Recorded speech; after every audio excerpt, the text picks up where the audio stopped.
Welcome back to BLOCKTV. It's time now for links in the chain. When it comes to use cases for cryptos, certain countries come to mind. In particular, those which face currency downturns or full-blown crises relating to their monetary policies. South Africa falls firmly into that camp, with the local currency, the rand, falling significantly over the last decade.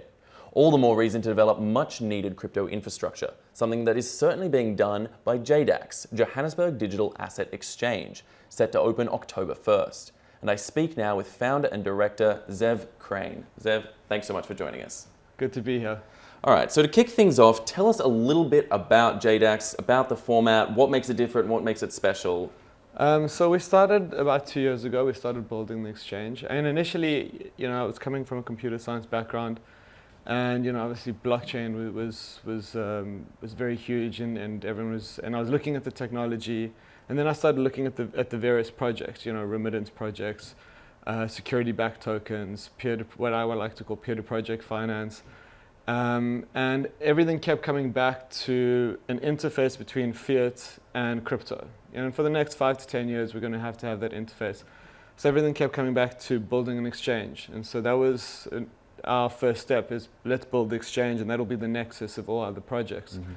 And as you said, there's a lot of political uncertainty in Africa, and and also in South Africa. South Africa has this sort of hybrid first world, third world infrastructure.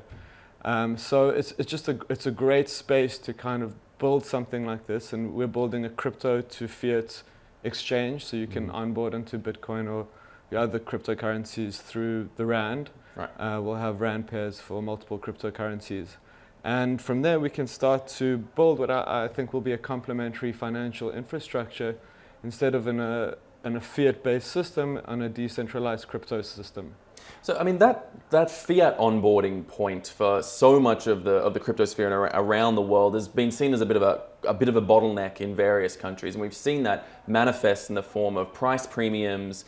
Most notably, obviously, in Zimbabwe, where we were seeing up to even 100% price premiums at certain points. And again, as well, I understand in South Africa that's been a same problem. Can you speak to that point a little? Right. So you see, I mean, people trade it in the arbitrage sphere, but in South Africa, the price of Bitcoin and other cryptocurrencies are about 5 to 10% higher than the international Bitcoin price. Mm-hmm. In 2017, it was between 10 to 20% higher, and we may see it go back to that sort of price inequality. And that's for two main reasons. One is because of the political uncertainty in the country, the uncertainty in the rand devaluation, and also the exchange controls. So currently there's a $1 million rand discretionary allowance. A person can take $1 million rand out of South Africa, which is about $70,000. It's not much. Yeah, and they're limiting to that, so it really creates a border, as it were, when it comes to monetary policy. Right.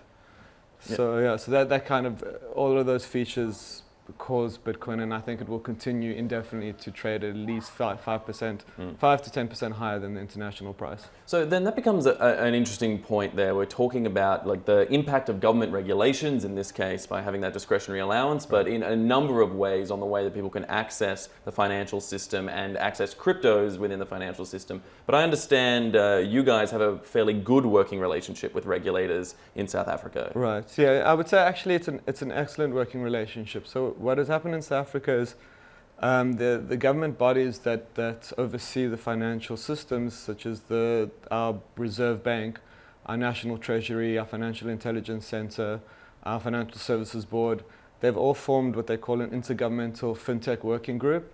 And essentially they're taking the approach, as many other countries have done, which is to say that, well, we don't know how to regulate tech, and we don't know how to regulate fintech companies yet, especially in new technologies like blockchain. And so what we're going to do is kind of let it play out, and they've taken the sandbox approach, which is, let's see a few experimental projects come through and see how they develop, and then we'll decide if we need to regulate them and how we would regulate them if we decide to. Does a policy like that, do you think, run any risk of allowing scams or fraudulent actors to run wild in the system, or is there enough rule and regulation to ensure to keep those bad players out of the market? Right. So this is kind of the question that was posed to them, because we had a week-long workshop with them, And and so what they said is, when we talk about a sandbox approach, it doesn't mean it's a free fall. Everyone gets to do whatever we want until we've decided what to do during this process. There's already a strict sort of financial system and regulations in place in South Africa.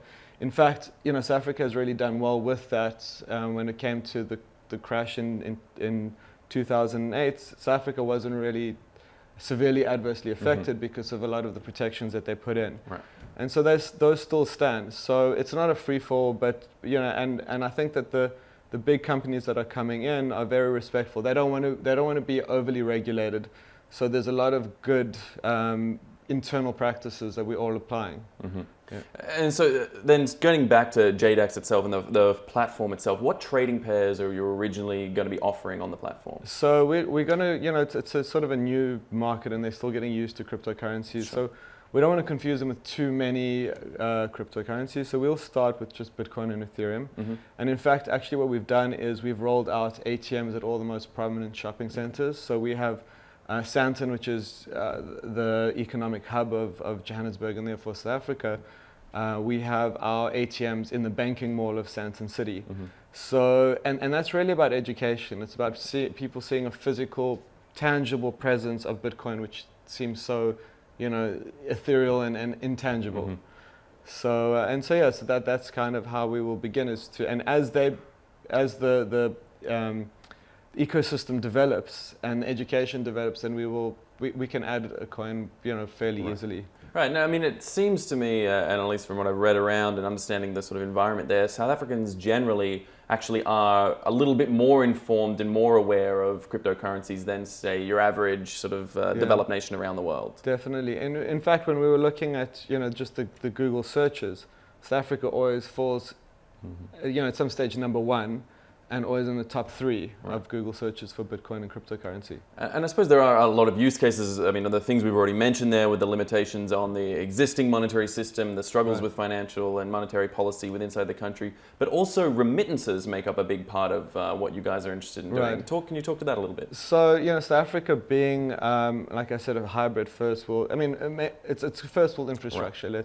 Let's say that, and so a lot of there's a lot of people coming from different African countries, like Zimbabwe. Mm-hmm. The economy is basically fallen apart. They don't have a currency, and so you're getting a lot of people from Zimbabwe coming into South Africa, and they're working there, and they're sending money back to Zimbabwe, and so that's something. When people talk about banking the unbanked, and using this as, so what I see crypto and blockchain as a complementary financial system, which is not to say we're here to disrupt the financial system, but we're here to complement it and fill the gaps where our banks and our governments haven't. So, the fact that there are people who are willing and able and to work and to provide and to produce, and they're starving, that shows that there is a gap and that in some parts the economic system is broken. And so we are, we have a company that is integrated in Zimbabwe, and we think we could partner with them and be able to provide a remittance.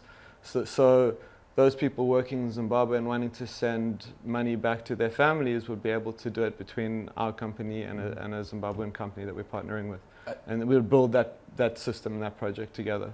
And then, beyond that, obviously, early days still, you still haven't even launched the initial platform, but would you intend to expand across Africa, where I know there's a lot of potential use case there in terms of remittances, in terms of banking the unbanked? A lot of people cite Africa, even from Libra to everyone, as a potential hot case. Is that something you have intentions on? It's definitely our intentions, and in fact, we have, some of our overseas investors have looked at that, and we're all excited about that trajectory. The other thing is, there's sort of an opportunity cost in moving your resources in a particular direction. So Zimbabwe would be our first destination, and the reason is, we share a border with Zimbabwe, and they really need it, then the other sort of trajectories that we'll be taking is building payment processing systems into Jade Axe. And so, this kind of feeling like, okay, well, what do you do with Bitcoin? Do you just hold it? Is it just like a digital gold? And we want to get to the point where, like, no, you can go and buy a cup of coffee, and you can go buy your pizza. And so we're speaking to various franchises in South Africa now and saying, okay, well, let's start with buying a pizza. Mm-hmm. You know, pizza being quite like the quite a everyman's, symbolic, and exactly. quite a symbolic thing with Bitcoin. But you know, you can go buy a pizza with Bitcoin, and then we start to build those systems in, and so JDAX is not just going to be a cryptocurrency exchange. I wanted to act actually almost like an economic infrastructure with and where it replicates everything in the traditional financial system. So payment systems, working in remittance projects, peer-to-peer finance. So that's kind of the different trajectories that we're going to end up going. Fantastic. Laying the foundations for the future. It looks interesting to see how the project will develop. Zev, Krein, I want to thank you so much for coming to join us on BLOCKTV and talk a little bit about JDAX. Brilliant. Thank you so much. Absolute pleasure. And in the meantime, stay with us at blocktv.com for all the latest in news and information. I'm Asher Westrop Evans. Thanks for watching. For more news and updates, follow us on Twitter.